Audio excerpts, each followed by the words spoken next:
So week 3 session at Christ King Catholic School. I did this one with a dribbling session different to the previous 2 weeks where I did passing. And what I did with this was I set up a nice and easy start off with King of the Ring, where everyone's inside a circle has a square set out, and you have to keep the ball for as long as you can, whilst also trying to kick everyone else's balls out of the square. And once your ball's out of the square, you're out, and they were just there to observe afterwards.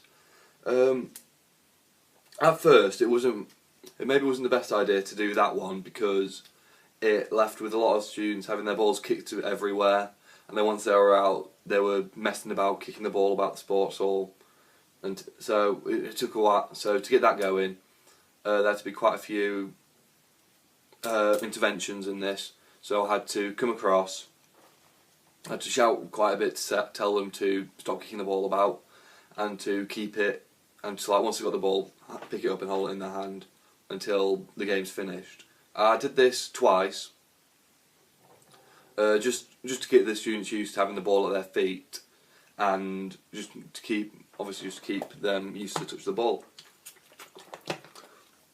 After this, because when they were doing this as well, I was setting out a session and observing at the same time. I set out some cones, because it was a dribbling session. There was 4 cones in every line, and there's 4 different lines. Each line would have 1 football, and what I asked them to do, it would just be simple, dribble in and out the cones, and then just come straight back or pass it back, whichever they felt more comfortable with. And I asked them to do this twice each, so once they've done it, give the ball to the person who's next in line and do this again. And once they did this, I got them to switch over their feet. So if they were dribbling with their stronger foot at first, then they would be dribbling with their weaker foot. So I thought this would challenge them a bit more, and really sort of help them in terms of their development as well, with obviously how comfortable they feel with their other leg.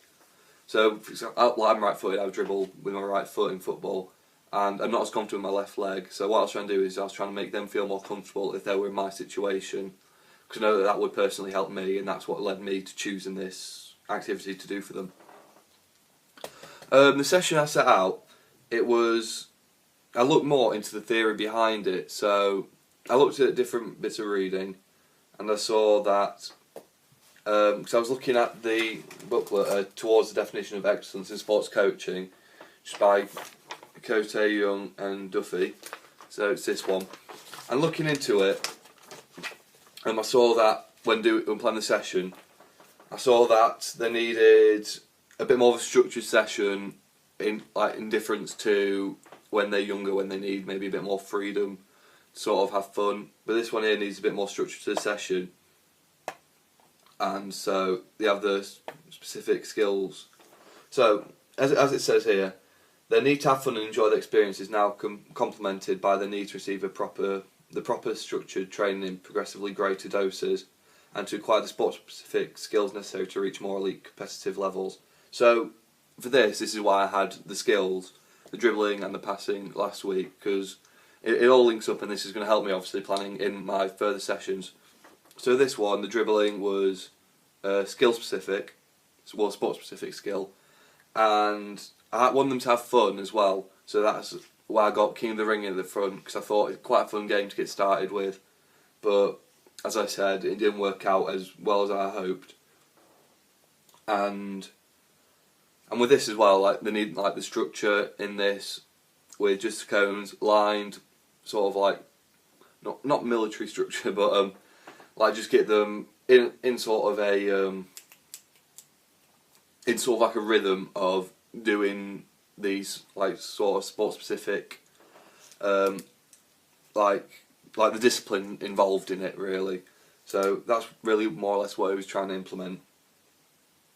And it says as well, these athletes are no longer involved in sport for its interest, but they have also to achieve extrinsic benefits. So for this, that's not what I saw for me, because they were taking this out of their own time at lunch, where they could be either socialising with their friends. So it looks here as though they were trying to get something more out of it for themselves when doing this. So with the dribbling, it was all like races, so they all had that competitive element without me having to tell them. It was just simple, go in and out and try and get back and then back as fast as you can. I didn't say it was a race or anything, but they had that competitive element on their own, so that was like, it showed they were intrinsically motivated and that they were really looking to like either beat other students or try and create a personal best for them, like think, right, I did it this fast first time, second time round I'm really gonna like try bolt through it and then just get as fast as I can for it.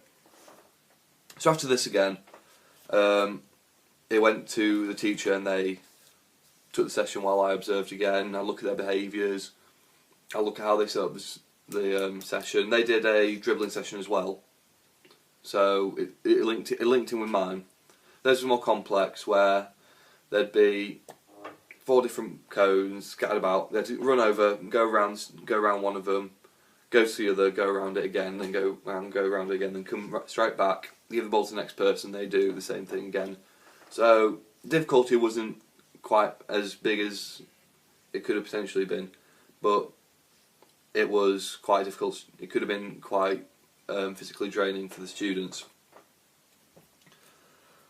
As well as this, after the session, I looked more into how I could progress it next time with the dribbling.